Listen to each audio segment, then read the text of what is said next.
মজার মজার পিঠা তৈরি করার জন্য চালের গুঁড়ি এসেনশিয়াল একটি ইনগ্রিডিয়েন্টস। যে কোনো পিঠা তৈরির জন্য আমাদের এটা খুবই দরকার হয়, কিন্তু ঘরে আমাদের যে কোনো সময়টা হাতের কাছে থাকে না, আর তৈরি করার জন্য আমাদের দোকানে থেকে কিনে আনতে হয় বা বাইরে থেকে পিষে নিয়ে আসতে হয়।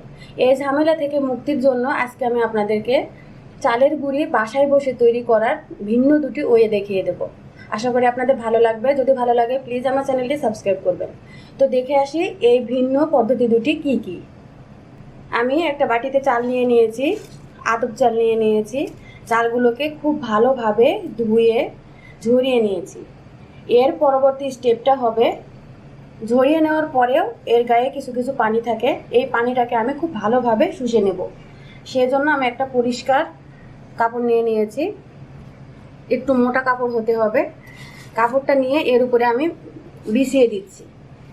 চালগুলোকে একটু পাতলা করে বিছিয়ে দিতে হবে, দিয়ে এটাকে ফ্যানের বাতাসে আমি শুকিয়ে নেব, কারণ রোদ আমাদের নাগালে সবসময় থাকে না। চালগুলো অনেকটা শুকনো আর ঝরঝরে হয়ে গেছে। চালগুলো অবশ্যই প্রথমে যখন আমি ধুয়েছি তার আগে এটাকে 5-7 ঘন্টা ভিজিয়ে রাখতে হবে। আমি 5 ঘন্টা ভিজিয়ে রেখেছিলাম এবং তারপরে ধুয়ে নিয়ে এটাকে আমি প্রসেস করেছি। প্রথম পদ্ধতিটি আমি পাটায় বেটে নেব চালটাকে, সেজন্য আমি পাটা নিয়ে নিয়েছি। এখানে আর কিছু চাল নিয়ে নিচ্ছি। এখন এভাবে করে এটাকে মিহি করে গুঁড়ি করে নেব। যারা ফ্যামিলি মেম্বার একেবারে কম, যে কোনো সময় ঘরে বসে আপনারা চালের গুঁড়ি তৈরি করে মুখরোচক পিঠাগুলো তৈরি করে খেতে পারবেন। গুঁড়িটা বেটে নেওয়া হয়ে গেছে। চেষ্টা করবেন খুবই মিহি করে বাটার জন্য।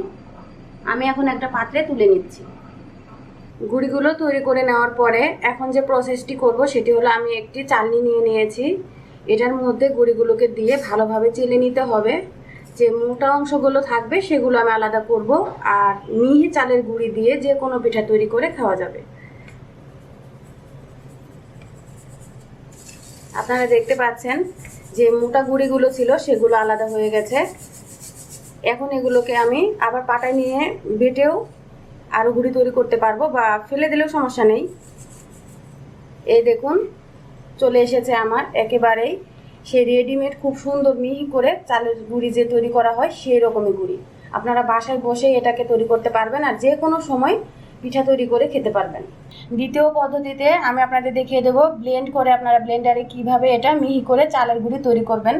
তো আমি ব্লেন্ডারের মধ্যে কিছু চালের গুঁড়ি নিয়ে নিচ্ছি। এখন এটাকে আমি ব্লেন্ড করে নেব।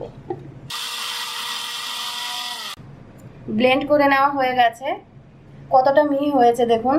আপনারা যদি প্রথমে মিহি না হতে চায় তাহলে এটা একটু সময় নিয়ে বারবার ব্লেন্ড করে নেবেন, তাহলে ইনশাল্লাহ রেডিমেড চালের গুঁড়ির মতোই এটা মিহি হয়ে যাবে।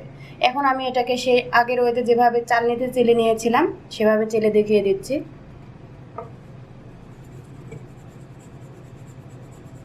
হয়ে গেছে। কিছু অবশিষ্ট আছে, এগুলোকে আমি পরবর্তীতে যেগুলো ব্লেন্ড করব তার সাথে ব্লেন্ড করে নিলেই এগুলো চালের গুঁড়ি হয়ে যাবে।